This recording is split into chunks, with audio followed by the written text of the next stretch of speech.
कुछ अनुभव रखना चाहेंगे टुम्पा बहन आप?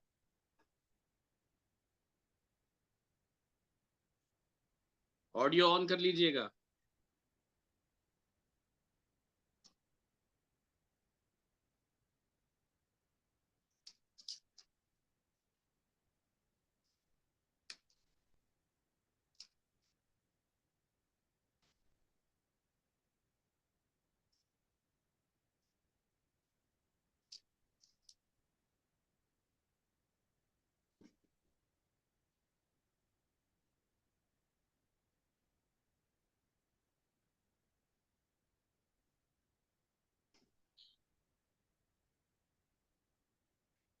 ऑडियो ऑन कर लेंगे।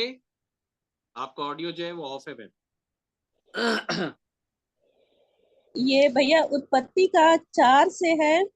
इसमें 6वां पद है। तब यहोवा ने कैन से कहा, तू क्यों क्रोधित हुआ और तेरे मुंह पर उदासी क्यों छा गई है? यदि तू भला करे तो क्या तेरी भेंट ग्रहण न की जाएगी? और यदि तू भला ना करे तो पाप द्वार पर छिपा रहता है और उसकी लालसा तेरी ओर होगी और तुझे उस पर प्रभुता करनी है। भैया एक यहाँ पे है, और उसकी लालसा तेरी ओर होगी और तुझे उस पर प्रभुता करनी है। और एक यही वचन यहाँ पे भी है भैया, ये इसके लिए है। ये मतलब कैन की माता हवा के लिए भी है यही वचन। ये है तीसरा तीसरा अध्याय का 16वां पद में है। फिर स्त्री से उसने कहा, मैं तेरी पीड़ा और तेरे गर्भवती होने के दुख को बहुत बढ़ाऊंगा। तू पीड़ित होकर बालक को उत्पन्न करेगी और तेरी लालसा तेरे पति की ओर होगी और वह तुझ पर प्रभुता करेगा। तो भैया ये प्रभुता, ये दोनों मतलब समानता है कि इसमें अंतर है?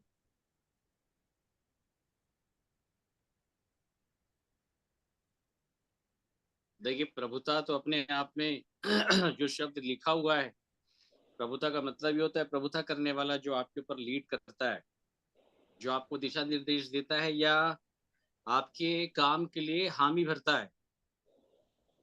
जो कैन के विषय में वहां पे लिखा हुआ है ना, कि पाप द्वार के ऊपर छिपा होता है और तुझे उसके ऊपर प्रभुता करनी।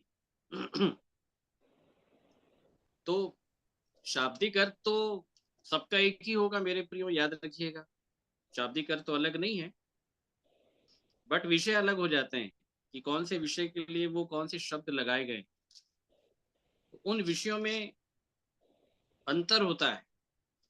हाँ भैया वही पूछ रही थी। हाँ, उन विषयों में जो है वो अंतर होता है। और यहाँ पे पति की प्रभुता है, ठीक है। किसकी प्रभुता है? स्त्री के पति। जीवन में पति की प्रभुता है, और यहाँ पे कैन के जीवन में पाप की प्रभुता है, ठीक है। तो प्रभुता जो शब्द है उसका अर्थ तो एक ही है, बट विषय जो है वो अलग अलग है, जी ठीक है। भैया। एक के जीवन में प्रभुता के द्वारा पाप का राज्य चलेगा, और एक के जीवन जो है, स्त्री के जीवन जो है, स्त्री के जीवन में पुरुष का अधिकार चलेगा। पुरुष बताएगा, पुरुष जो है वो दिशा निर्देश देगा, क्योंकि परमेश्वर ने पुरुष को पहले बनाया है, उसके बाद स्त्री को बनाया है। और इसलिए ये कहा गया है, जो आप कह रहे हैं ना, उत्पत्ति तीसरा अध्याय ना, तीसरा अध्याय का 16वां पद जो आप कह रहे हैं। भैया। फिर स्त्री ने उनसे कहा कि मैं तेरी पीड़ा और तेरे गर्भवती होने के दुख को बहुत बढ़ाऊंगा, और तू पीड़ित होकर बालक उत्पन्न करेगी, और तेरी लालसा तेरे पति की ओर होगी और वह तुझ पर प्रभुता करेगा। मतलब प्रभुता करने वाला कौन है? वहां उसका पति। पति है। कौन है? वहां उसका पति है, ठीक है। और एक्चुअली नए नियम के आधार पे या आत्मिक जीवन के आधार पे अगर हम प्रभुता के मापदंड को देखें, तो बाइबिल प्रभुता के विषय में यही बताती है कि प्रभुता करने वाला जो है वो परमेश्वर, जी। जो प्रभु यीशु मसीह ने सामरी स्त्री से कहा था जी। कि जा अपने पति को बुला ला। जी। 5 पति कर चुकी है और अभी भी तू जिसके साथ रहती है वो तेरा पति जी। नहीं है, ठीक है। तो उसका पति कौन था? सामरी स्त्री का, जो उसके सामने खड़ा। जब हम 56 पढ़ते हैं तो वहां पे लिखा हुआ है कि मत डर, तेरा करता तेरा पति है और उसका नाम सेनाओं का यहोवा है। तो प्रभुता करने वाला बस केवल वही है ना, याद रखिएगा। क्योंकि जब परमेश्वर ने रचना की है स्त्री और पुरुष की, तो एक वचन निकालिएगा मेरे साथ, पहला कुरिन्थियों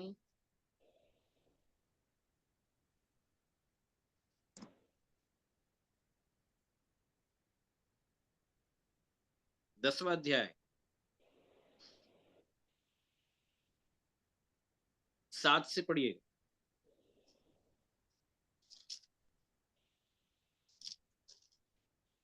और ना तुम मूर्ति पूजक बनो, जैसे कि उनमें से कितने बन गए थे। माफ कीजिएगा, जैसे 11वां है, पहला कुरिन्थियों 11वां अध्याय 11 का 7 से पढ़िए। हाँ, पुरुष को अपना सिर ढांकना उचित नहीं। हाँ, पढ़ते जाए। हाँ, पुरुष को अपना सिर ढांकना उचित नहीं, क्योंकि वह परमेश्वर का स्वरूप और महिमा है, परंतु स्त्री पुरुष की महिमा है।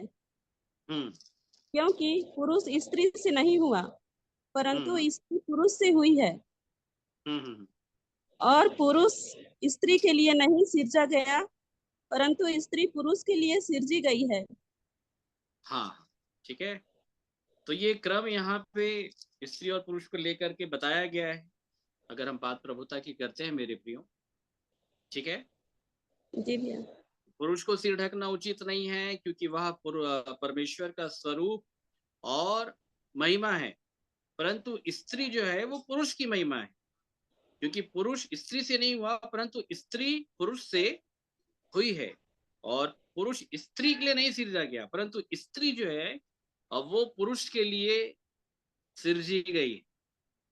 ठीक है। जी और भैया। इसलिए स्त्रियों के सर के ऊपर में, जैसे कि हमारी बहनों ने, आप देख सकता है कि आप सभी ने ओढ़ना डाला है, मेरे सर ढका है।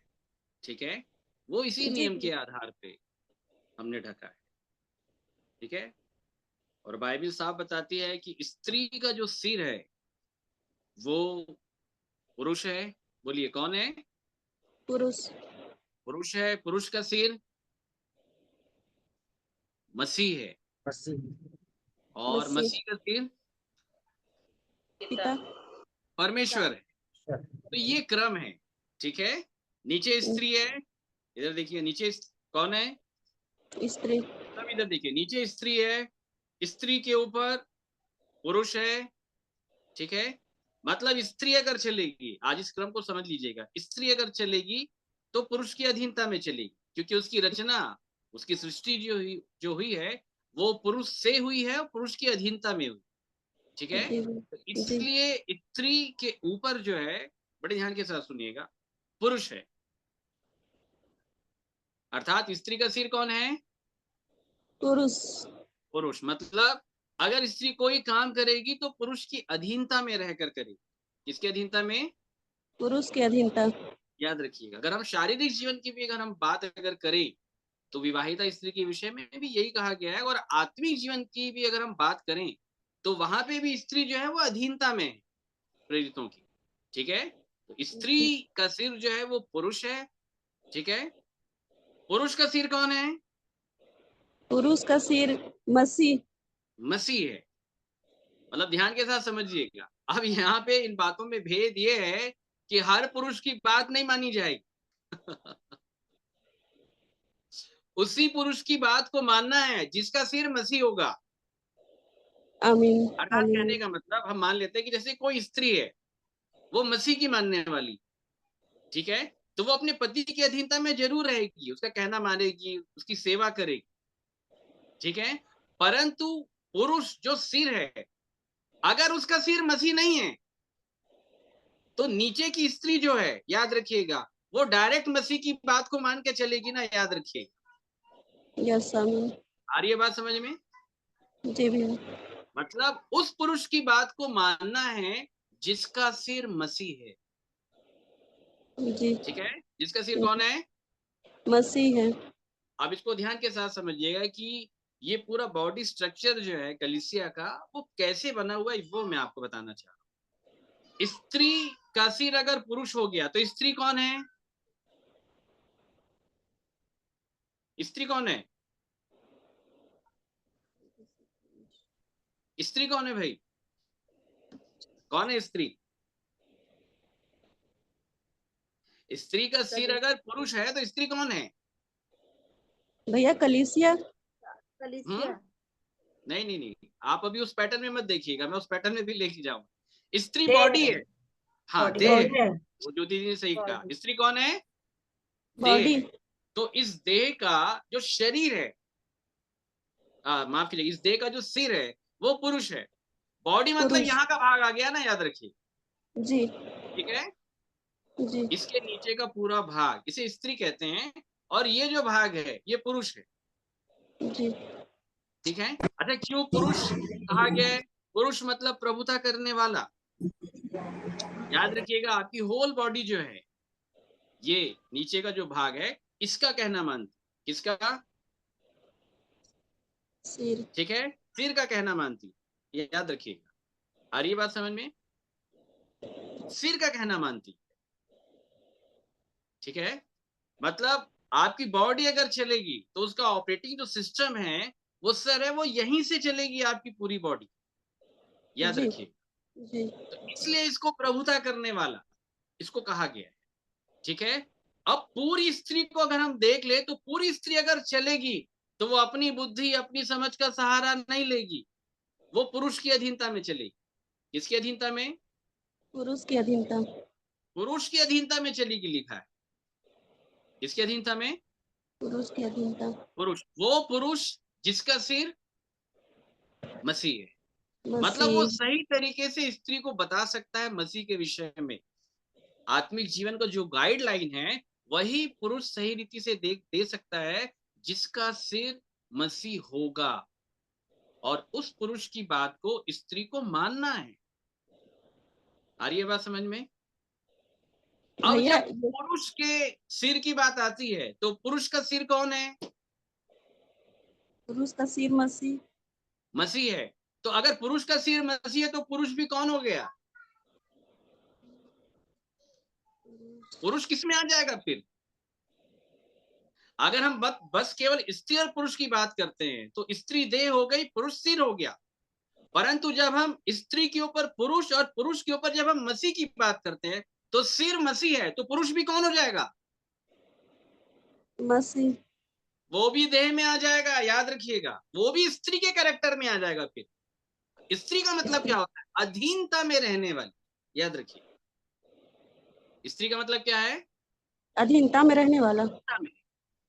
और आप सभी जैसे जानते हैं, अभी जैसे आप कह भी रहे थे मेरे पे इन बातों कि कलीसिया जो है वो किसकी देह है? मसीह। बोलिए, किसकी देह है? प्रभु मसीह यीशु की। मसीह की देह है। ठीक है, देह अर्थात पत्नी कहा गया है। तो जी। उस देह में पुरुष लोग आते हैं कि नहीं आते हैं? आते हैं। लेकिन ओवरऑल चाहे स्त्री हो चाहे पुरुष हो, सबको मिलाकर के एक स्त्री का ही कैरेक्टर बताया गया। कहने का मतलब, कलीसिया भी अगर चलेगी तो अपने हिसाब से नहीं चलेगी, वो चलेगी प्रभु यीशु मसीह के हिसाब से। बात आ रही समझ में? किसके हिसाब से चलेगी? प्रभु यीशु मसीह। हाँ, तो चाहे स्त्री हो चाहे पुरुष हो, उसके ऊपर प्रभुता करने वाला कौन है? मसीह। प्रभु यीशु मसीह। ठीक है, अब मसीह का सिर कौन है? परमेश्वर। हाँ, मसीह का सिर कौन है? परमेश्वर। परमेश्वर। तो मसीह भी कौन सी भूमिका में आ गया है यहाँ पे? स्त्री। अधीनता की भूमिका में आ गया। अधीनता की भूमिका। याद रखिए, और इसलिए प्रभु यीशु मसीह का एक जो कैरेक्टर है, जो उसने रोल जो प्ले किया है, उसमें स्त्री की भी भूमिका है। जब बुद्धि की बात आती है तो वो स्त्रीलिंग शब्द है, वहां पे स्त्री की भूमिका है। यूहन्ना रचित सुसमाचार में जब हम पढ़ते हैं, जब प्रभु यीशु मसीह ने बताया कि प्रसव समय स्त्री को शोक होता है क्योंकि उसके दुख की घड़ी आ पहुंची है। किसकी बात कर रहा था? वो अपनी बात कर रहा था। किसकी बात कर रहा था? अपनी बात कर रहा था, याद रखिए। तो प्रसव के समय स्त्री को शोक होता है क्योंकि उसके दुख की घड़ी आ पहुंची है, ठीक है। परंतु जब वह बालक को जन्म दे चुकती है, ठीक है, जब वह बालक को जन्म दे चुकती है, तो इस आनंद से कि संसार में एक बालक उत्पन्न हुआ है। बोलिए, क्या उत्पन्न हुआ है? बालक उत्पन्न हुआ है। एक बालक उत्पन्न हुआ है। उस संकट को वो फिर स्मरण नहीं करती। आ रही बात समझ में? तो ये बात प्रभु यीशु मसीह किसके लिए कह रहे थे? अपने लिए कह रहे थे। अच्छा, कोई भी बालक आप उत्पन्न कर लो, याद रखिएगा, पीड़ित होके ही करोगे, क्योंकि ये परमेश्वर ने कह दिया उत्पत्ति में। आ रही है बात समझ में? जी भैया। हाँ, याद रखिएगा। तो यहाँ पे प्रभु यीशु मसीह ने कहा, अब यहाँ पे बालक कौन है भाई, ये आपको समझना पड़ेगा। बालक कौन है फिर यहाँ पे? प्रभु यीशु मसीह का कैरेक्टर। है प्रभु यीशु मसीह का भाई। वो कैरेक्टर। तो जब इन बातों को कह रहा था, ठीक है, उससे लगभग 30 वर्ष पहले वो मरियम के गर्भ में आ करके उसकी पैदाइश हो चुकी। हो चुकी है। और जब वो पैदा हुआ, बड़े ध्यान के साथ सुनिएगा मेरे प्रिय, तो उसको बालक कहा। क्या कहा गया? बालक। और वहां पे लिखा हुआ है, हमारे लिए एक बालक उत्पन्न हुआ और हमें एक पुत्र दिया। उत्पन्न कौन हुआ? बालक। परंतु दिया बालक नहीं गया, दिया पुत्र गया, पुत्र दिया। ठीक है। तो हमारे लिए एक बालक उत्पन्न हुआ। तो उस समय जो बालक उत्पन्न हुआ और ये वाले बालक में क्या अंतर है बताइए? एक बालक जो चरनी में आया, किसमें आया? चरनी में। एक बालक आया चरनी में, ठीक है। और दूसरा बालक कहाँ आया? बॉडी में। हाँ, नहीं, जो प्रभु यीशु मसीह ने जिस बालक की चर्चा की है, मैं उसके विषय में आपसे कह रहा हूं। मेरे दूसरा बालक कहाँ पे आया ये पूछ रहा हूं।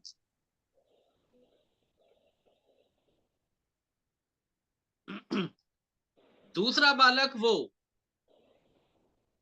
जिसको पैदा किया गया प्रभु यीशु मसीह के कैरेक्टर में। जी कौन था भैया। वो बालक, मालूम है आप? क्या कैरेक्टर था उस बालक का? हमारे साथ निकाले मेरे पे। पहले एक बार पढ़ लेते हैं यूहन्ना रचित सुसमाचार,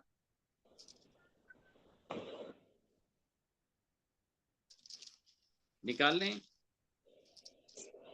यूहन्ना रचित सुसमाचार, उसका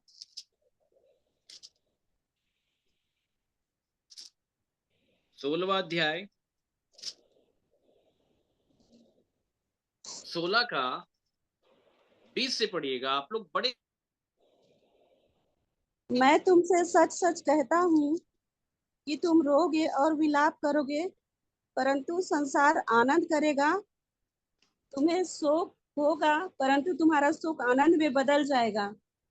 प्रसव के समय स्त्री को शोक होता है क्योंकि उसकी दुख की घड़ी आ पहुंची है, परंतु जब वह बालक को जन्म दे चुकती है, तो इस आनंद से कि संसार में एक मनुष्य उत्पन्न हुआ, उस संकट को फिर स्मरण नहीं करती। हाँ, उस संकट को फिर स्मरण नहीं करती। नहीं करती है, ठीक है। तो यहाँ पे बालक को उत्पन्न करने वाला कौन है?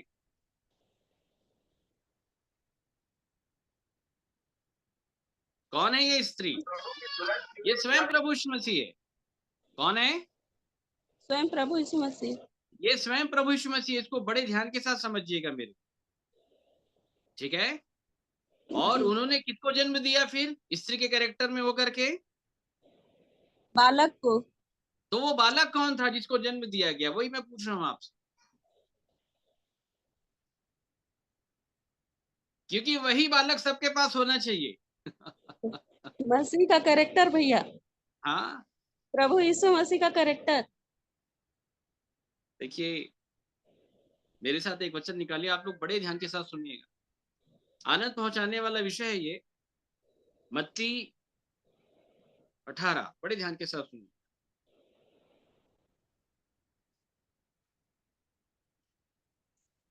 अठारह का 1 से पढ़िएगा। उस घड़ी चेले यीशु के पास आकर पूछने लगे, स्वर्ग के राज्य में बड़ा कौन है? इस पर उसने एक बालक को पास बुलाकर उनके बीच में खड़ा किया और कहा, मैं तुमसे सच कहता हूँ कि जब तक तुम ना फिरो और बालकों के समान ना बनो, तुम स्वर्ग के राज्य में प्रवेश करने नहीं पाओगे। जो कोई अपने आप को इस बालक के समान छोटा करेगा, वह स्वर्ग के राज्य में बड़ा होगा। और जो कोई मेरे नाम से एक ऐसे बालक को ग्रहण करता है, वह मुझे ग्रहण करता है। किसे ग्रहण करता है? वह मुझे ग्रहण करता है। मुझे ग्रहण करता है। तो बालक यहाँ पे किसको बोला गया है? बोलिए।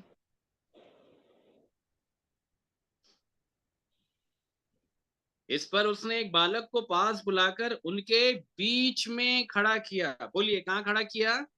बीच में खड़ा किया। हाँ, बीच का मतलब कितने लोग समझते हैं? बीच, सेंटर पॉइंट। बालक को ही बीच में खड़ा किया जाएगा ना, बाकी दूसरे किसी लोग को खड़ा नहीं किया जाएगा ना, याद रखिए। किसको खड़ा किया जाएगा? बालक को।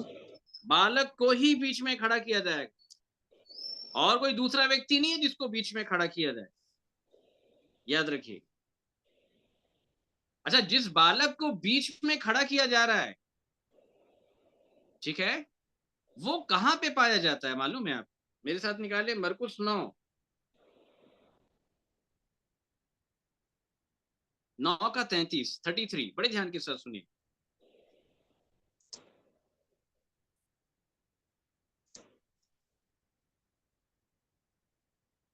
निकाल लें। 9 का 33।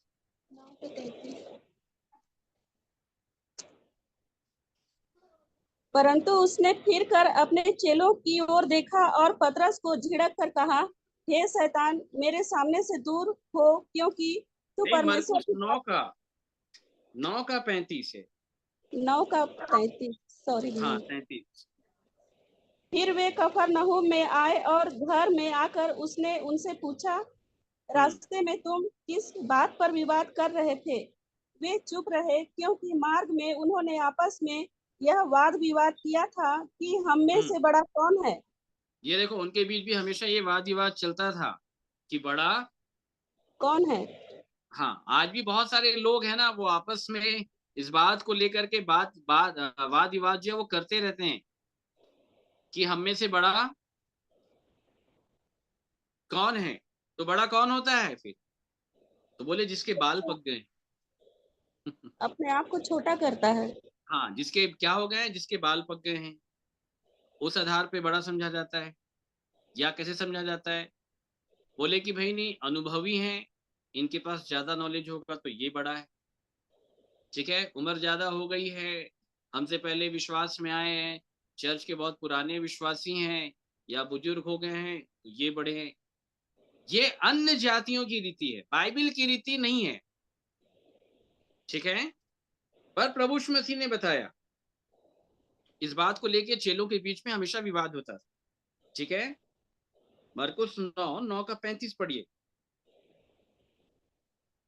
तब उसने बैठकर 12 को बुलाया और उनसे कहा, यदि कोई बड़ा होना चाहे तो सबसे छोटा और सबका सेवक बने। सबसे छोटा और सबका क्या बने? सेवक बने। सबसे छोटा, बोलिए किससे छोटा?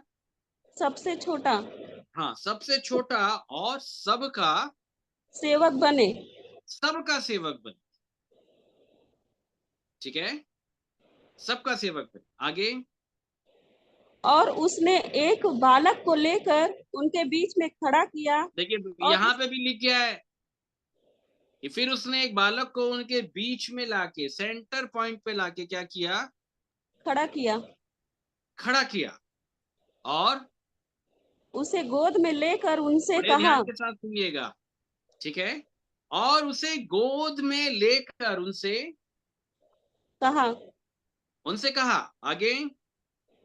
जो कोई मेरे नाम से ऐसे बालकों में से किसी एक को भी ग्रहण करता है, वह मुझे ग्रहण करता है। हम्म। और जो कोई मुझे ग्रहण करता, वह मुझे नहीं वरन मेरे भेजने वाले को ग्रहण करता है। तो ये बालक कौन है? कुछ बात आ रही है समझ में? कौन है ये बालक? जो बालक उत्पन्न हुआ, ये वो बालक है जिसको परमेश्वर गोद में लेता है। बोलिए, कहाँ लेता है? गोद में। लिखा है, उसे गोद में लेकर उनसे कहा, जो कि मेरे नाम से ऐसे बालकों में से किसी एक को भी ग्रहण करता है। ग्रहण करता है। मतलब पूरे विश्व भर के ऊपर में अगर हो सकता है परमेश्वर के ऐसे बहुत सारे बालक घूम रहे होंगे, और आपके पास कोई भी एक बालक आ गया, आपने किसी भी एक बालक को देख लिया, अगर आपने ग्रहण कर लिया, तो आपने प्रभु यीशु मसीह को ग्रहण कर लिया, आपने उसके पिताजी को भी ग्रहण कर लिया, आपने संपूर्ण परमेश्वर को ग्रहण कर लिया, क्योंकि आपने उस बालक को ग्रहण कर लिया। इसको ग्रहण कर लिया है, बालक को। बालक। अच्छा, वो बालक जो गोद में है, बोलिए किसमें है? गोद में।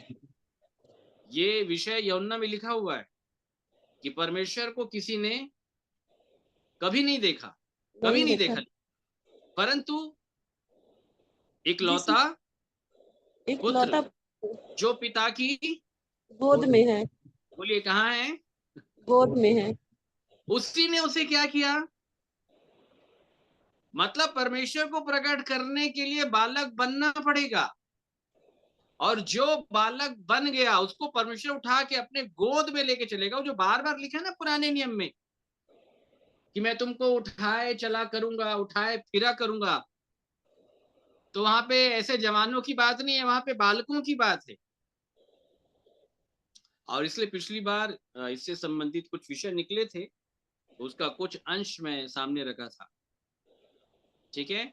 आप में से बहुत सारी ऐसी माताएं, बहुत सारी ऐसी बहनें, ठीक है, जिनका विवाह हो गया है, उनके अपने बच्चे होंगे, ठीक है। सभी अपने बच्चे को गोद में रखते हैं। कहाँ रखते हैं? गोद में। ध्यान के साथ सुनिए। जब वो पैदा होते हैं तब वो गोद में रहते हैं, ठीक है। 1 साल, 2 साल, 3 साल, 4 साल गोद में, ठीक है। 5वें 6वें साल के बाद में वो आपको गोद में नहीं मिलेंगे। अच्छा, आपका बेटा जवान हो गया, 18-20 साल का हो गया, तो क्या आप गोदी पाओगे उसको? आप नहीं पा सकते हैं उसको। आ रही है बात समझ में? आप उसको नहीं पा सकते। तो परमेश्वर भी अगर गोद में अगर किसी को लेगा, तो भौतिकवाद के आधार पे ऐसा नहीं है कि वो 30 साल वाले, 35 साल वाले, नहीं, उनकी बात नहीं है। वो आत्मिक रूप में बात कर रहा है, जो आत्मिक रूप में बालक बन जाएगा। हालांकि उसकी शारीरिक आयु 30 साल के ऊपर की है। जैसे प्रभु यीशु मसीह की जो आयु थी वो 30 साल के ऊपर की थी जब उसने बालक उत्पन्न किया, ठीक है। तो भी परमेश्वर उसको गोद में लेगा। बोलिए कहां लेगा? गोद में। गोद में लेगा। बात आ रही समझ में आपको? जी भैया। बालक को गोद में लेगा। किसको गोद में लेगा? बालक को। हाँ। तो बालक का कैरेक्टर यहाँ पे ट्विंस है ना, याद रखिएगा, जुड़वा है। मतलब दो भूमिका है। एक तो पहले आपकी जो आत्मा है वो बालक बननी चाहिए, ठीक है। फिर दूसरा जो आपका शरीर है वो भी क्या बनना चाहिए? बालक। बालक बनना चाहिए, ठीक है। अच्छा, वो राजा के बारे में मालूम है ना, जिसको यरदन नदी में डुबकी लगाने के लिए कहा गया था, नामान कोड़ी के विषय में? कितने लोगों ने सुना है? नहीं भैया। ठीक है। उसके शरीर में बहुत सारे ऐसे रोग, ऐसे घाव हो गए थे, कोढ़ हो गया था, ठीक है। और ईशा के द्वारा उसको क्या कहा गया? डुबकी लगाने के लिए। हाँ। कौन सी नदी में? यरदन नदी में जा करके क्या लगाना? डुबकी 7 बार डुबकी, बोलिए कितने बार? 7 बार डुबकी लगाना। और 7 बार जब वो डुबकी लगा लिया, तो 7 बार डुबकी लगाने के बाद क्या लिखा है कि वह कैसा हो गया था? बालक के समान। क्या चीज बालक के समान हो गया था? उसका शरीर लिखा है, शरीर। याद रखिएगा, ठीक है।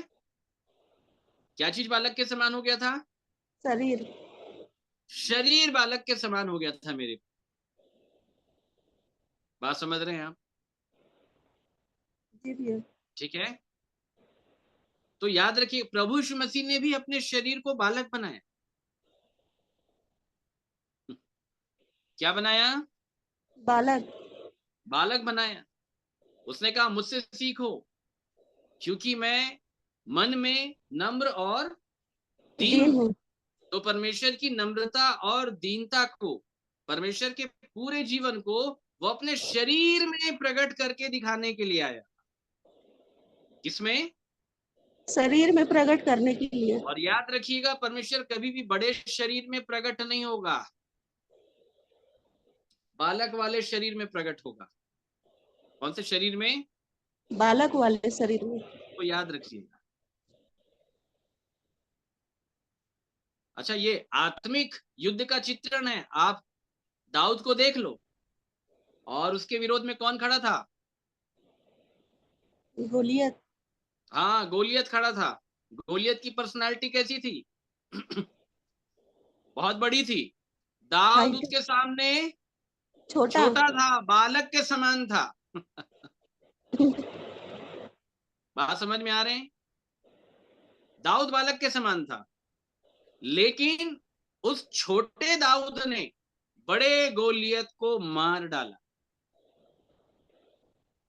आ रही है बात समझ में? जी भैया।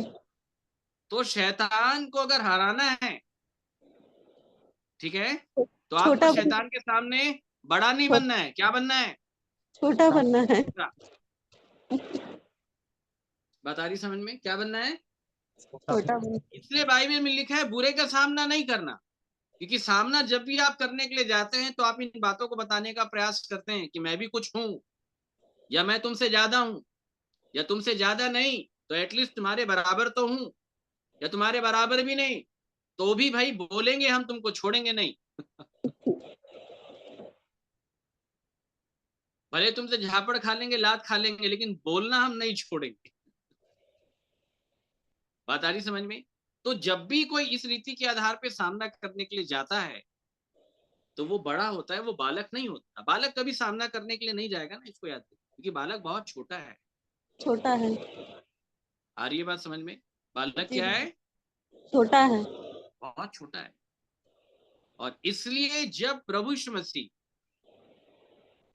यहूदियों के सामने जब प्रस्तुत किए गए, यहूदी सैनिकों ने जब उनको बंधक बनाया, याजक के सामने, महायाजक के सामने, राजा के सामने, ठीक है, सब जगह उन्होंने अपने शरीर को बालक की नाई ही प्रस्तुत किया। किसकी नाई?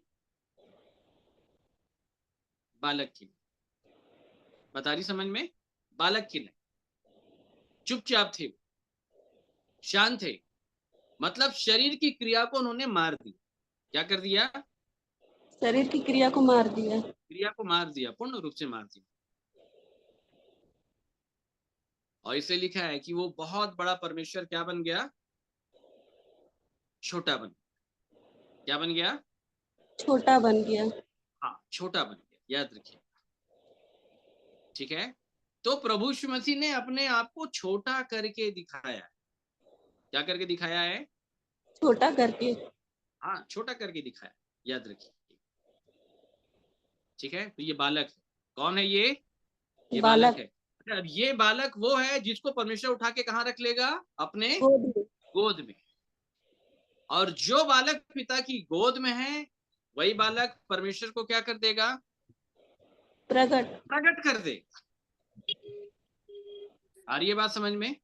जी भैया। ठीक है, प्रकट कर दे। तो अब विषय ये है जो अभी हमने पढ़ा है, मरकुस 9 9 का 35।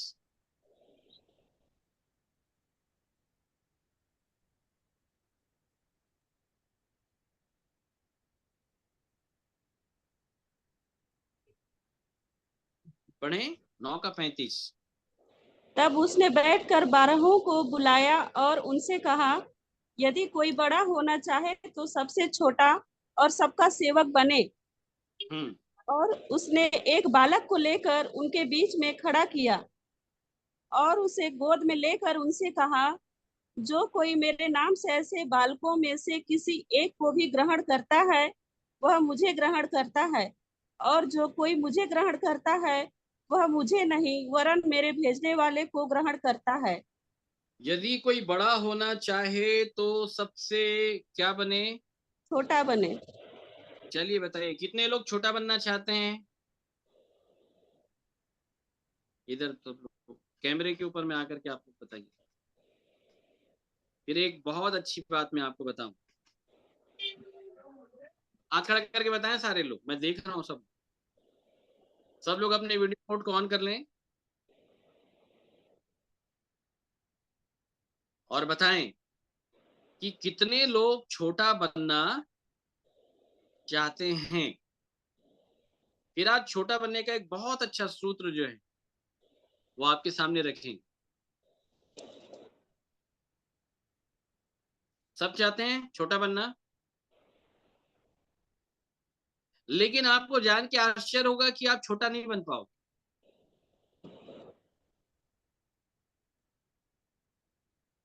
आपने हाथ तो खड़ा कर दिया है समझ रहे हैं, लेकिन छोटा कौन बनेगा आज मैं आपको ये बता देता हूं। ठीक है, मेरे साथ एक वचन निकालें, लूका रचित सुसमाचार उसका 22वां अध्याय 22 का 24। उनमें यह वाद विवाद भी हुआ कि उनमें से कौन बड़ा समझा जाता है। उसने उनसे कहा, अन्य जातियों के राजा उन पर प्रभुता करते हैं और जो उन पर अधिकार रखते हैं वे उपकारक कहलाते हैं। हम्म परंतु तुम ऐसे ना होना, परंतु तुम ऐसे ना होना, तो कैसे होना? वरन जो तुम में बड़ा है वह छोटे के समान, और जो प्रधान है वह सेवक के समान बने। बस रुक जाओ, बताइए छोटा कौन बनेगा?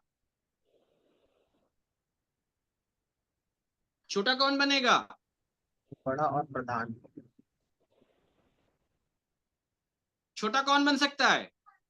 सेवक के समान बनने वाला। वही सेवक मतलब छोटा हो गया छोटा कौन बन सकता है बताइए।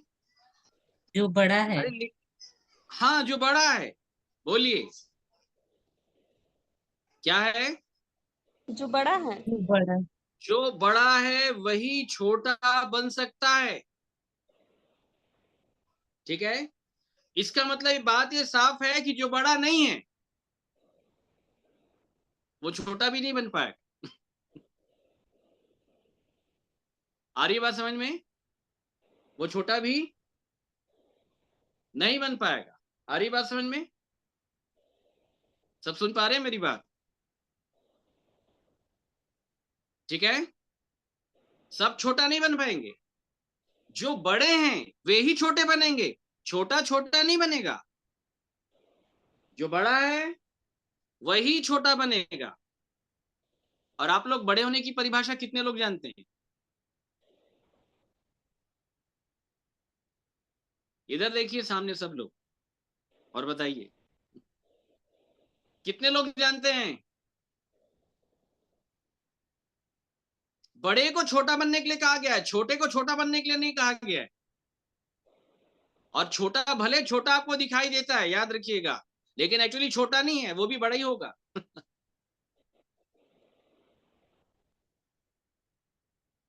एक्चुअली बड़े होने की परिभाषा बाइबल में बहुत अलग है। मेरे साथ पढ़ें, वही 27वां वचन पढ़ें आगे।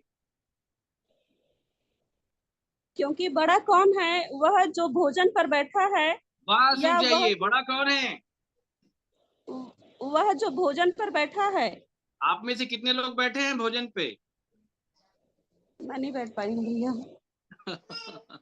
कितने लोग बैठे हैं भोजन पे? अब आप हाथ नहीं खड़ा कर पाओगे अब। तो जो भोजन पर बैठे ही नहीं, वो छोटा कहां से बनेगा? बात आ गई ना समझ में? कोई छोटा नहीं बन सकता ऐसे। मैं बोला ना, हाथ भले हमने खड़ा कर दिया, मैंने खड़ा करवाया चतुराई से आपने।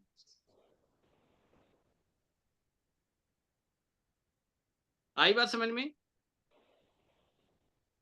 तो कोई भी व्यक्ति चाह के भी छोटा नहीं बन सकता।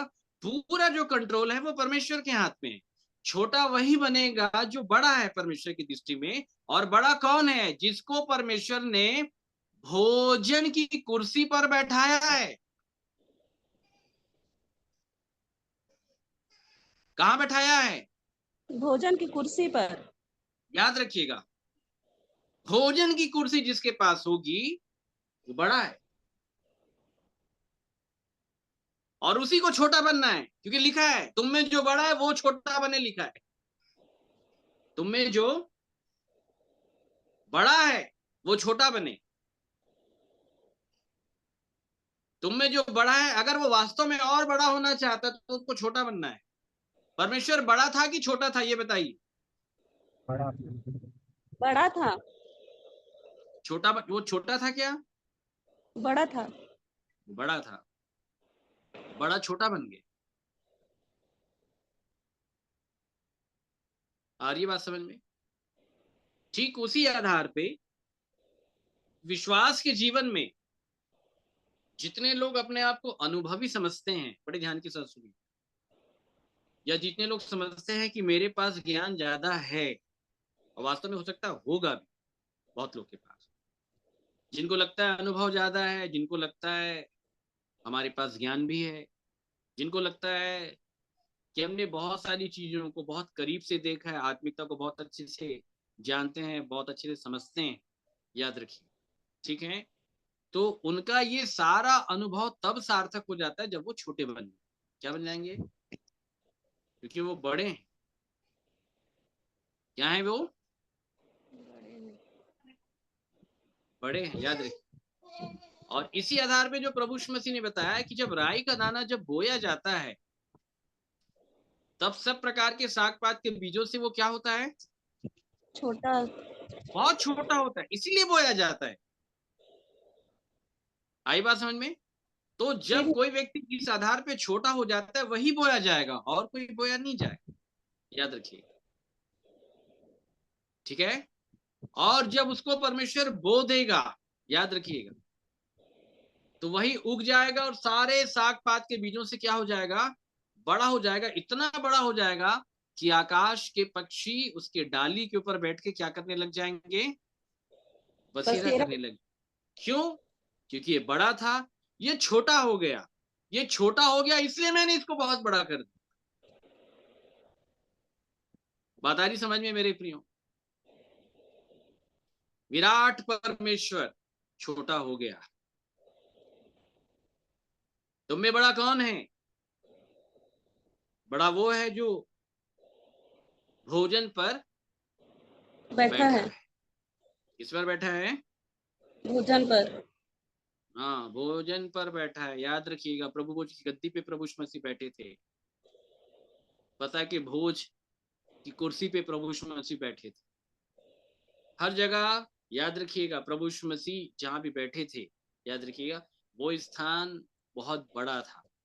क्या था? बड़ा था। बहुत बड़ा था। और प्रभु यीशु मसीह ने अंतिम समय में फिर एक काम और किया, जो मैं आपको बता देता हूं।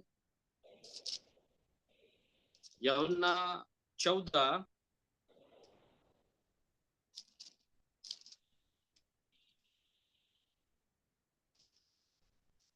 माफ कीजिएगा, यूहन्ना 13,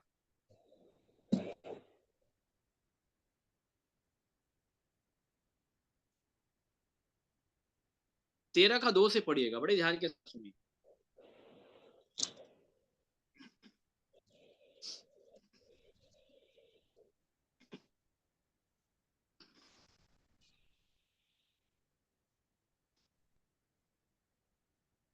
जब शैतान शमौन के पुत्र यहूदा इस्करियोती के मन में यह डाल चुका था कि उसे पकड़वाए। तो भोजन के समय यीशु ने यह जानकर कि पिता ने सब कुछ मेरे हाथ में कर दिया है और मैं परमेश्वर के पास से आया हूँ और परमेश्वर के पास जाता हूँ, भोजन पर से उठकर अपने ऊपरी कपड़े उतार दिए और अंगोछा बस ले ऊपरी कपड़े क्या कर दिए? उतार दिए। उठ गया, भोजन पर की कुर्सी को छोड़ दिया वो। और जब तक वो भोजन की कुर्सी पर बैठा था वो बड़ा था। बोलिए क्या था? बड़ा था। वो बड़ा था। परंतु यहाँ पे प्रभु यीशु मसीह ने भोजन पर से उठकर अपने कपड़े को उतार दिया और कुर्सी को छोड़ करके प्रभु यीशु मसीह ने अपने आप को, मैं छोटा हूं या मैं छोटा बन गया, इस बात को उसने प्रमाणित कर। बात आ रही समझ में मेरे प्रियो? ठीक है। तब वो बालक कहा गया, तब वो वहां से बालक बन गया। बोलिए क्या बन गया है? बालक। बालक बन गया, याद रखिए।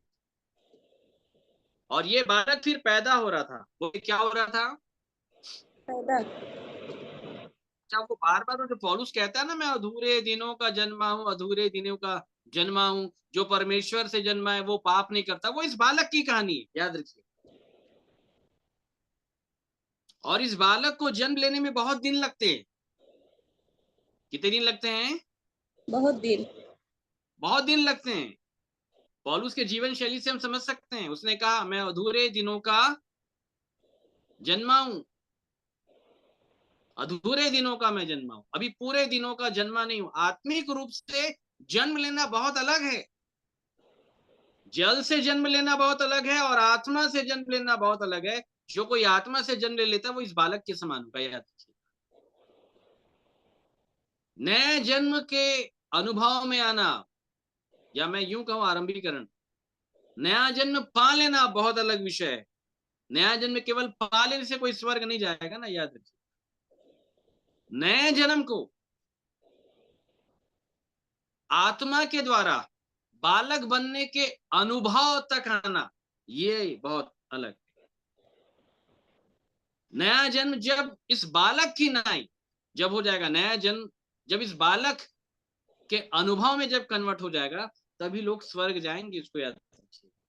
नहीं तो कोई स्वर्ग नहीं जाने, कोई स्वर्ग नहीं जाएगा, इसको याद रखिए। केवल नया जन्म पाने से कोई स्वर्ग नहीं जाएगा। नया जन्म तो यहोशू स्मृति भी पाया था, उसका भी नया जन्म हुआ था। वो भी जब प्रभु में आया तो वो भी पश्चाताप करके आया था, उसका भी बपतिस्मा हुआ था, स्वयं प्रभु यीशु मसीह ने उसको बैप्टाइज किया था। समझ रहे मेरे? परंतु आत्मा से जन्म लेना बहुत अलग। किसे जन्म लेना? आत्मा से। आत्मा से जन्म लेना बहुत अलग विषय है। पूर्ण रूप से आत्मा से जन्म को पा लेना, ये तो मैं कहूं तो मेरा भी नहीं हुआ अभी तक लेकिन मैं इस प्रोसेस में हूं, इसलिए मैं इस प्रोसेस को समझता हूं। पूर्ण रूप से आत्मा से जन्म को पा लेना, ये अच्छे अच्छों का नहीं हुआ, ये मैं आपको बता दे। लोग नहीं जान पाए कि आत्मा से जन्म लेना क्या होता है, आत्मा से जन्म लेने की परिभाषा क्या है। नया जन्म सबको मालूम, और सबको भी नहीं मालूम है नया जन्म। कुछ ही लोग को मालूम है कि नया जन्म कैसे होता है, आत्मिक जन्म कैसे होता है। आत्मिक जीवन में जो जन्म होता है, उस जन्म का जो पहला आधार है, जो पहला पार्ट, वो है जल। जो यूहन्ना 3 में प्रभु यीशु मसीह ने कहा कि जब तक एक व्यक्ति जल और आत्मा से नहीं, वो परमेश्वर के राज्य में प्रवेश नहीं पा सकता, ना उसको देख सकता है, ना उसमें प्रवेश पा सकता है। समझ रहे हैं आप? तो प्रभु यीशु मसीह के पीछे जो बालक बनने की कहानी, जल के द्वारा तो उसका जन्म हो गया था। बाइबल बताती है मरियम के गर्भ में वह पानी की नाई, किसकी नाई आया? वचन पानी बन करके आया। परंतु आत्मा में जो उसका जो जन्म हो रहा था, आत्मा हमेशा बालक बनाता है। क्या करता है? बालक बनाता है। आत्मा हमेशा बालक बनाता है। आत्मा हमेशा बड़े को छोटा बनाता है। याद रखिए, किसको छोटा बनाता है? बड़े को बड़े को। छोटा। बड़ा कौन है? जो बहुत सीनियर है, जो भोजन की कुर्सी पर बैठा है, भोजन की कुर्सी पे बैठने का क्या अर्थ है? जो परमेश्वर की इच्छा और काम को जानते हैं, क्योंकि भोजन का मतलब ही होता है इच्छा और काम पे चलना। मेरा भोजन ये है कि मैं उसकी इच्छा के अनुसार चलूं, उसके काम को पूरा करूं। तो जो लोग कुर्सी पे बैठे हैं, जो लोग परमेश्वर की इच्छा और काम को समझते हैं, उनको ये बोल रहा है कि तुम छोटा बनो। सबको नहीं बोल रहा है। जो लोग परमेश्वर की इच्छा और काम को समझते नहीं, वो छोटा क्यों बनेंगे भाई? पहला विषय ये। जो परमेश्वर की इच्छा और काम को समझते हैं, वे लोग छोटा बनते हैं। प्रभु यीशु मसीह ने यही कहा, मेरी नहीं परंतु तेरी इच्छा पूरी हो। इस इच्छा को पूर्ण करने के लिए कुर्सी छोड़ना है। इस इच्छा को पूर्ण करने के लिए छोटा बनना है। बड़ा रह करके कभी परमेश्वर की इच्छा को पूरा नहीं किया जा सकता। परमेश्वर की इच्छा को पूरी करने के लिए हमेशा छोटा बनना पड़ेगा। समझ रहे हैं आप? और छोटे वही लोग बन सकते हैं जो लोग पहले अपने जीवन का आकलन कर लेते कि नहीं प्रभु, आपकी ये इच्छा है, मुझे आपकी इस इच्छा को पूरा करना है और अभी तक मैं पूरा नहीं किया हूं। आपके वचन में मैं यहाँ पे गलत था, मुझे उससे माफी मांगनी चाहिए थी, मैंने नहीं मांगा। आपके वचन में मैं यहाँ पे गलत था, उसको क्षमा करना चाहिए था, मैंने नहीं किया। अगर इतनी सारी बातों को अगर आप जान रहे हैं, मतलब परमेश्वर की इच्छा को जान रहे हैं, और इच्छा को जान रहे तो छोटा बन जाओ, जाओ माफी मांगो, फिर जाओ मेल मिलाप करो। किसी के प्रति मन में कड़वाहट पाल करके, बैरता पाल करके तुम आत्मिक जीवन जी लोगे क्या? और अगर इतना समय तुमने निकाल दिया तो तुम समझ लेना कि तुम छोटा कभी नहीं बन पाओगे, क्योंकि तुम बड़े हो ही नहीं। क्योंकि तुम्हारे अंदर परमेश्वर की इच्छा और काम को करने का वास पाया ही नहीं जाता। अगर वास्तव में तुम परमेश्वर की इच्छा को समझते तो तुम जाके छोटा बन जाते, बैर करने वाले से प्रेम कर लेते, क्योंकि तुमको परमेश्वर की इच्छा मालूम है। बाइबल में लिखा मुझे करना है। आप ये नहीं बोलते कि उसने ऐसा किया, इसने ऐसा किया, उससे लेना देना नहीं है। मुझे ये मालूम है कि मुझे करना है। सामने वाला बैर करे, प्रेम करे, उसको जो करना है वो करे, परंतु मैं प्रेम करूंगा क्योंकि मैंने परमेश्वर की इच्छा को मैं जान लिया और मुझे वो करना ही। और इस रीति के आधार पे जो लोग परमेश्वर की इच्छा को समझ जाते हैं वो बड़े होते हैं, और तब उन बड़ों से परमेश्वर अपेक्षा करता है, तू बड़ा है भाई, तू छोटा बन, क्योंकि तू मेरी इच्छा को जानता है, तू छोटा बन। बाकी थोड़ी कोई मेरी इच्छा को जानते। जो मेरी इच्छा को नहीं जानता वो मेरी दृष्टि में बड़ा ही नहीं है, और जो मेरी दृष्टि में बड़ा ही नहीं वो छोटा नहीं बनेगा। इसलिए हमेशा घर में बड़ों को समझाया जाता है। मेरी बेटी है 6.5-7 साल की है, और बेटा है 3.5 साल का। 3.5 साल पूरा नहीं हुआ, अभी लगभग होने वाला है। और छोटा वाला बेटा जो है वो बहुत ज्यादा वो अपने धुन में रहता है। बड़ी बहन को परेशान कर देगा, उसकी चीजों को छीन लेगा, अपना खाना खा लेगा, उसका खाना भी छीन लेगा, ऐसा भी कर देगा। उसको डांट लगा देगा, उसको थप्पड़ भी लगा देगा, जबकि उससे बड़ी। तो कई बार वो गुस्से में आकर के वो भी उसके साथ वैसा करती है। ठीक है, तो हम लोग बड़े को समझाते हैं, अरे बेटा वो छोटा है, जाने दे, तू मत मार, तू कुछ मत कर। तो हमेशा बड़ों को समझाया जाता है, क्योंकि अपेक्षा बड़ों से है। अपेक्षा किससे है? बड़ों से। बड़ों से है, इसलिए उसको समझाया जाता है। और हमको मालूम है जो बड़ा है वो बिल्कुल समझेगा, क्योंकि उसको मालूम है कि ये कमजोर विश्वासी ये प्रेम नहीं करेगा, झुक के मुझे ही प्रेम करना। और तब वो झुक करके अपने बड़े होने का परिचय भी देता है, और तब झुक करके वो बड़प्पन से छोटा भी बन जाता है, इस बात का भी परिचय देता है। याद रखिए। तो क्या सोचते हैं कि अगर वो घट गया है, अगर वो छोटा बन गया है, उसके पद को परमेश्वर बहुत बड़ा कर देगा आगे जाकर के। याद रखिए। तो इस आधार पे बड़े और छोटे का निर्णय होता है, याद रखिएगा। और इस आधार पे बड़े लोग ही छोटे बनते हैं, हर कोई नहीं बन पाएगा। आई ना कहानी समझ में? सब लोग छोटे नहीं बन पाएंगे, छोटे वे ही लोग बन पाते हैं जो लोग भोजन की कुर्सी पर बैठे। कहां पर बैठे हैं? भोजन की कुर्सी पर। कुर्सी पर बैठे। बाइबल में कुर्सी छोड़ने का नियम है मेरे। किसका नियम है? कुर्सी छोड़ने का नियम है। सिंहासन छोड़ने का नियम है बाइबल में हमेशा। छोड़ो सिंहासन और सिंहासन से नीचे आओ। सिंहासन को अगर परमानेंट अगर अपने लिए स्थिर करना है तो उसको कुछ से छोड़ना पड़ेगा। याद रखिए, ये बात मैं क्यों कह रहा हूं, क्योंकि परमेश्वर का वचन यही कहता है मेरे। आपने पढ़ा भी होगा मेरे साथ, एक वचन निकालिए और इसको बड़े ध्यान के साथ सुनिए। पहला इतिहास 29वां अध्याय, सुनिएगा बड़े ध्यान के साथ।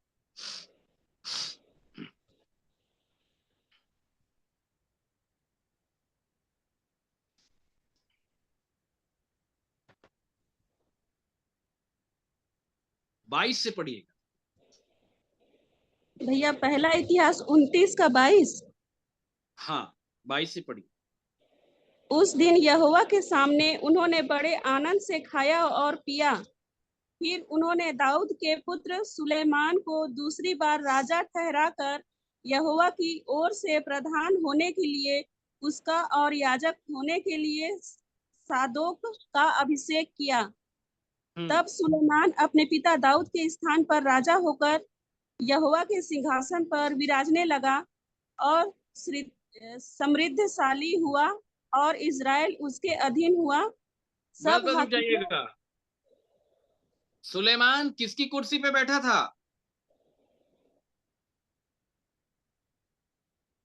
दाऊद के स्थान पर।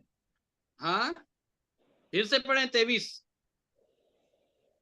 तब सुलेमान अपने पिता दाऊद के स्थान पर राजा होकर यहोवा के सिंहासन पर विराजने लगा। सिंहासन किसका था? यहोवा का यहोवा के सिंहासन अरे पर। कुर्सी यहोवा की है। सुन लो बड़े ध्यान के साथ, इस बात को समझना पड़ेगा विश्वासियों को। कुर्सी किसकी है? सिंहासन यहोवा किसका है? यहोवा यहोवा का है। सुलेमान से पहले इस सिंहासन के ऊपर में कौन विराजमान था? कौन बैठ रहा था? दाऊद। हाँ दाऊद बैठ रहा था।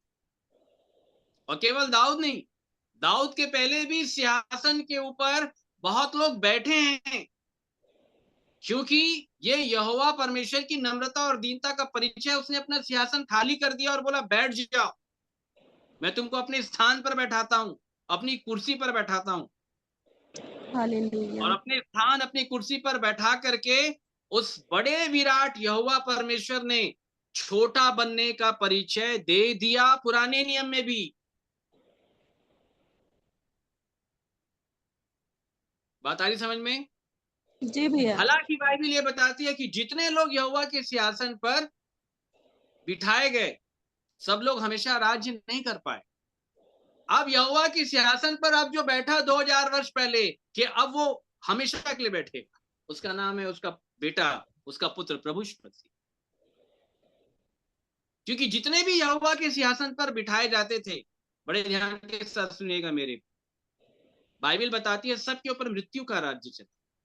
और मृत्यु उन्हें याजक रहने नहीं देता था, प्रधान रहने नहीं देता था। याद रखिएगा, सबके ऊपर मृत्यु का राज्य चला।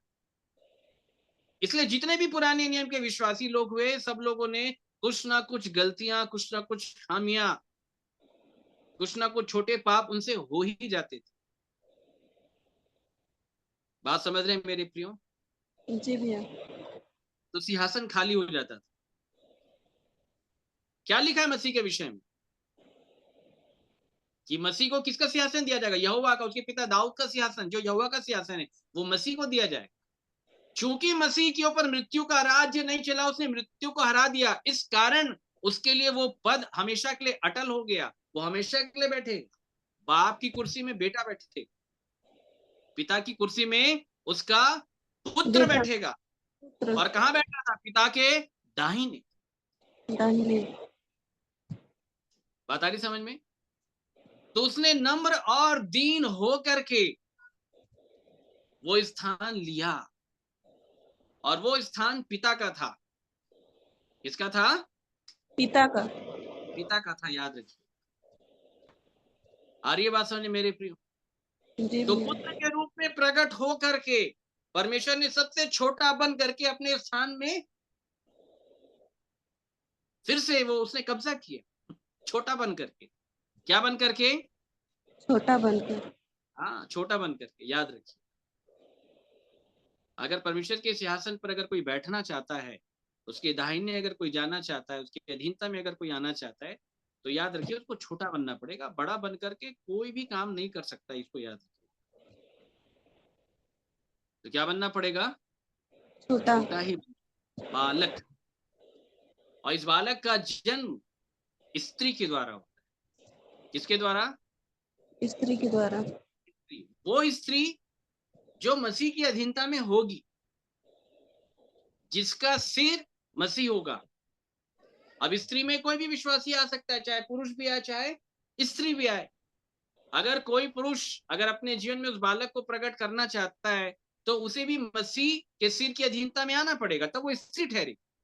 तो जब आप जी मसीह भैया। की अधीनता में आ जाते हैं, तब आप वो स्त्री ठहरते हैं जो बालक को प्रकट करके दिखाए। बालक अर्थात परमेश्वर का जीवन, उसका स्वभाव, तब वो छोटा बन के दिखाते हैं मेरे। और वो वही होगा जो सबसे बड़ा है, जो भोजन पर बैठा है, वो छोटा बने। तो अच्छा है मेरे प्रियो, परमेश्वर इस वचन के द्वारा हम सभी को आशीष दे। और इस वचन के आधार पे अगर आप अपनी प्रतिक्रिया बांटना चाहते हैं, तो आप बांट सकते हैं मेरे प्रियो। और फिर आने वाले समय के ऊपर में हम देखेंगे, और भी जिन बातों के ऊपर परमेश्वर चर्चा करने के लिए कहेगा, हम उन बातों की चर्चा करेंगे। तो आपके पास समय होगा कि आप सुनाए गए वचन के आधार पे अपने अपने अनुभव को आप रख सकते हैं।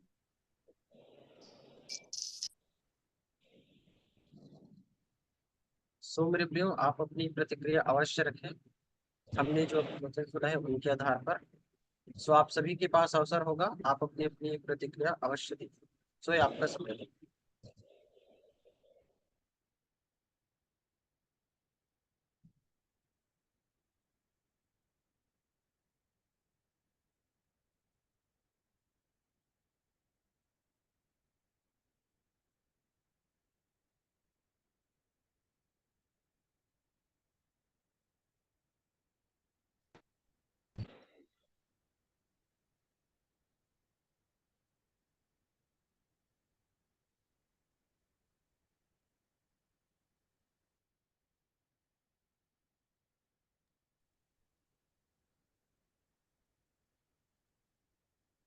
यदि कोई भी भाई या बहन जो अभी वचन सुने हैं उनके आधार पर अपनी प्रतिक्रिया रखना चाहे, तो अवसर होगा मेरे प्रियो, आप सभी के पास अवश्य अपनी प्रतिक्रिया रखें।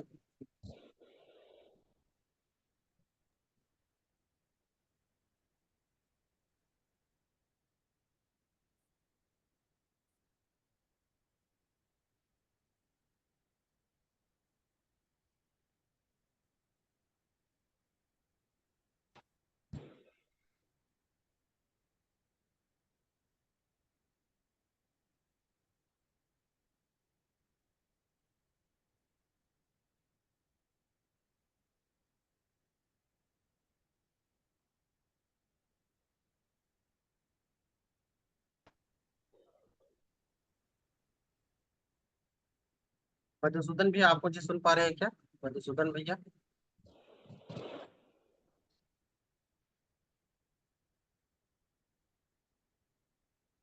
मधुसूदन भैया, आप मुझे सुन पा रहे हैं क्या?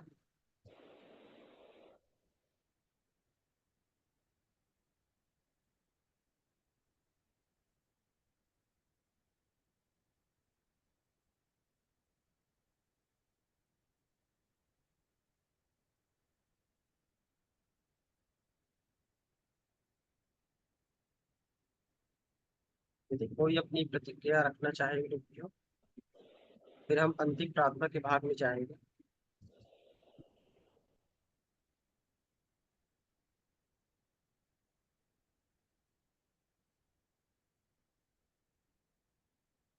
टुम्पा सिस्टर, आप अंतिम प्रार्थना में हम सबकी अगुवाई करेंगे। यदि कोई कुछ नहीं कह रहा है तो आप अंतिम प्रार्थना कीजिएगा, है ना?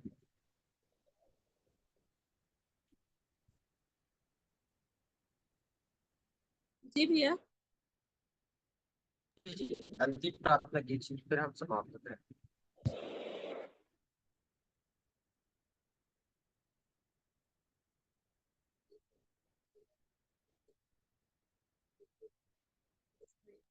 आपका आवाज नहीं आ रहा सिस्टर, म्यूट है आप,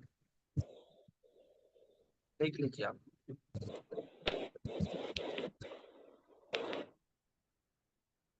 भैया पता नहीं आज क्या हो गया है, मोबाइल मेरा साउंड नहीं आ रहा है। नहीं अभी सुन पा रहे हैं, आप प्रार्थना कीजिए। सुनाई भी नहीं दे रहा भैया ठीक से आज मोबाइल में, और आवाज भी नहीं जा रहा है उधर। नहीं, आपका आवाज सुन पा रहे हैं हम लोग। सुन पा रहे हैं भैया? जी जी सुन पा रहे हैं। धन्यवाद धन्यवाद धन्यवाद मेरे प्यारे पिता परमेश्वर, मेरे उद्धार करता परमेश्वर। धन्यवाद करती हूँ इस पल के लिए, इस घड़ी के लिए प्रभु जी। धन्यवाद करती हूँ पिता इस छोटी सी जूम मीटिंग के लिए पिता, जिसमें प्रभु जी आपने हम सभी भाई बहनों को एकत्रित किया है पिता, विशेष करके प्रभु जी आशीष भैया के लिए पिता धन्यवाद करती हूँ प्रभु जी, जो पिता हम भेड़ों के लिए प्रभु जी इतना अच्छा चरवाहा ठहराया है पिताजी। धन्यवाद करती हूँ प्रभु जी की आज पिता आपने वचन के द्वारा प्रभु जी हम पर प्रभु जी प्रभुता को समझाया पिता कि हम पर प्रभु जी आपकी प्रभुता कैसे कैसे हो सकती है मेरे खुदा बाप।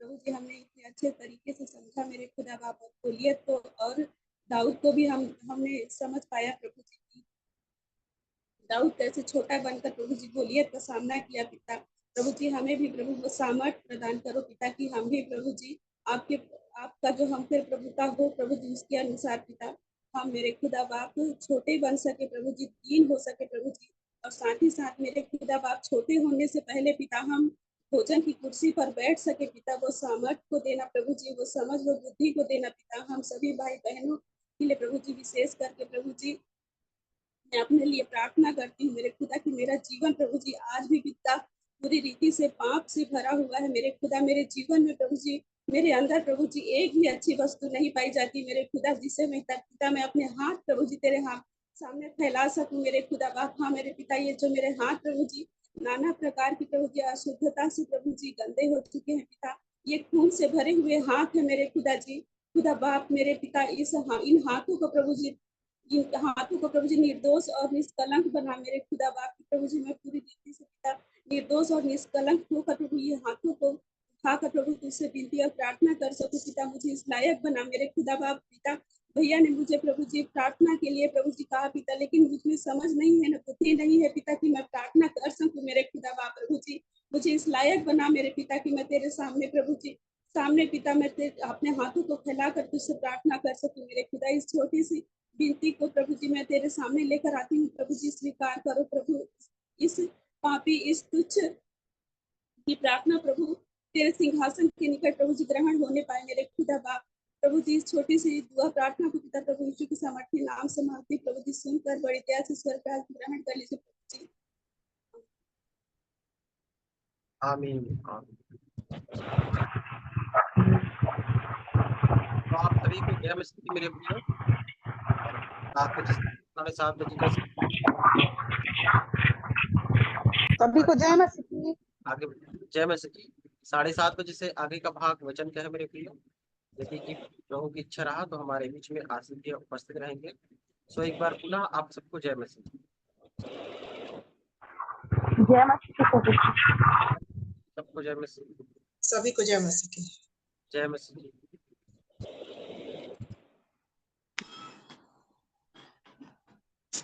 जय मसीह। जय मसीह की। सबको जय मसीह की।